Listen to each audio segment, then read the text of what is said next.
Good morning, welcome back, artist. It is Thursday, July 2nd, 2020. It is our 47th day of sketching together. There was a mix-up on Tuesday due to my part in not getting the video transferred, so I apologize. There was no video on Tuesday, and you saw Tuesday's video yesterday on Wednesday, and so now we've skipped a day, but here we are. It's Thursday, it's our 47th day of sketching together. And I just wanted to follow up with where I left off on Monday when, I'm sorry, not on Monday, on, my days are all getting mixed up.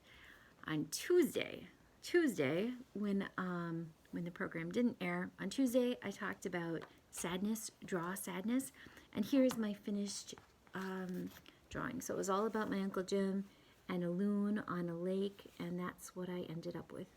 Again, I used watercolors, and the watercolors make my paper very pilly, but it's okay. I like having all my images in my sketchbook when I can, so that is my image of sadness.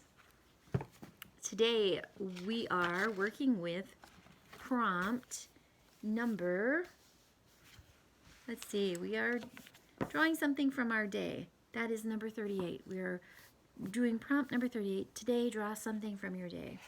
Well, yesterday I just found out that the school boards in the communities are releasing their plans for fall. So my community is Mount Horeb, not so far from here, and they've released a plan that the school board passed, and it really is about two things. You have two options as a parent.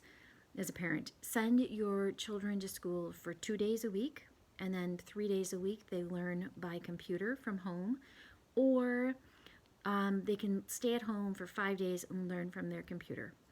Well, this is so problematic in so many ways, and I'm sure a very big, difficult challenge for school districts.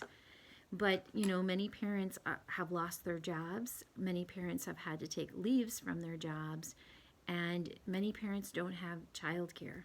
I'm in a situation where I'm fortunate enough to be able to have a husband who I can balance my work schedule with, and then I have Oakwood and my private practice and Shakespeare on the Edge, where I can juggle my schedule a little bit and shift it around. So I'm really fortunate in that way. And yet, like all parents and all of you, I am incredibly exhausted. So when I think about those options, and I told my daughters what the options might be, their initial reaction was, no, I won't do this again. I'm going back to school. And so I'm just thinking about something from my day is this frustration. In this, school was really important to me as a kid. And I think it was important because I loved my teachers. I loved my classmates and my friends. And I just got so much out of being in my public school. I went to a small school. There were 100 kids in my high school, small country school, and it was really, a foundational place for me to begin. And so it was really fundamental in my learning and in my growth and all of those things. And I can see why my girls who will be going into first grade and fourth grade really want to go back to school. My kindergartner didn't even get a real chance at school before it all ended for her. So I'm thinking about what's on their minds. So I'm gonna draw two kids here, or two people. So this will be Bronte and Zoe, or maybe just two kids in general. It doesn't have to be them. I'm thinking ahead to all of those high school seniors for next year who are right now just finishing their junior year. And I'm thinking about what would it be like if you didn't go to school for your whole senior year, or if you only spent, and that's the thing, if you choose the 2-day option, you're only going to go to school with half the school, and then the rest of the school will go a different 2 days. So I'm thinking about I'm going to draw a thought bubble, and I'm going to share it with them, because I think that, like most kids, even if a kid doesn't like school, they're feeling pretty frustrated. And I've heard kids say, just send me back. I don't like school, but just send me back. Give me something to do.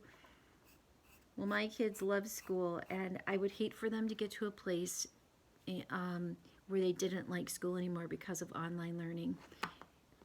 Our intention was to never do online learning or homeschooling, and now everyone is doing it, and it works great for some kids, but not for the kids who really want to have that hands-on classroom experience and learning and making friendships. And that's really important to my girls.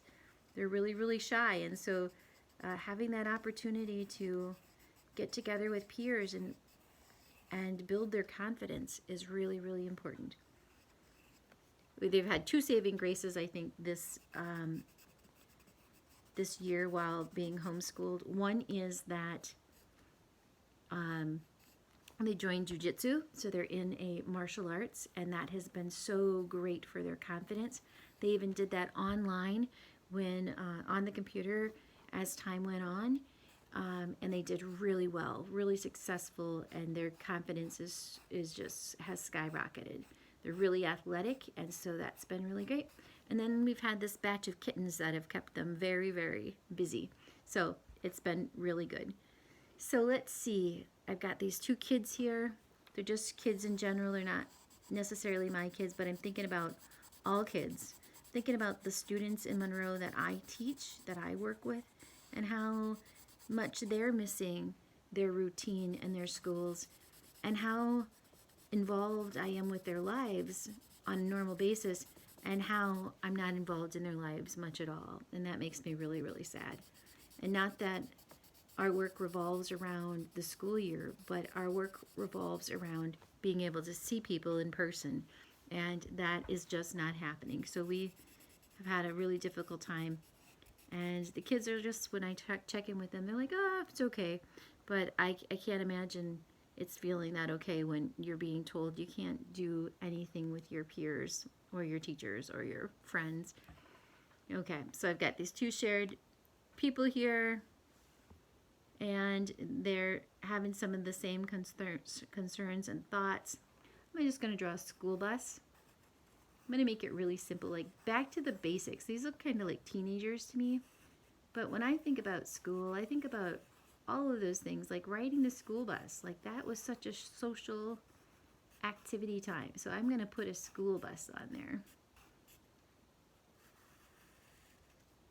Got a school bus. I'm going to put a flag, because there's always a flag outside the school. So just images that might make someone think of school. And then I'm going to draw a playground. And I'm going to try to fill it with little words too. I want this thought bubble to be filled with words. But I'm really today, what's a thought for my day or something for my day is this idea of frustration and endlessness. Like, when is this going to end? And you and I think that all the time about all of this COVID stuff. And now these young people who were told from the beginning in the media and from the experts, oh, kids are really pretty safe from this.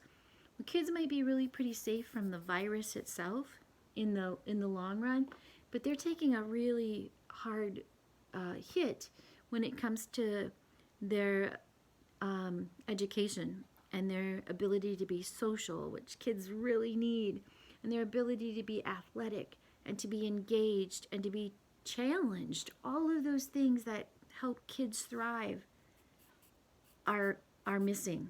They're just not happening unless you're lucky like my kids and find a school like this jiu-jitsu school where you match up with them and it works out perfect. But not for many kids has that happened during this time. I'm going to draw a bunch of kids. Social distancing kids. So they're not too close, but there they are. They've got some kids on this school grounds here. They're far apart. And I'm going to give them thought bubbles too, because I wonder what they're all thinking.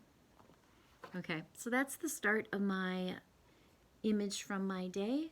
I hope you've come up with something from your day as well. Hope it's something less frustrating than mine, something beautiful, something inspiring.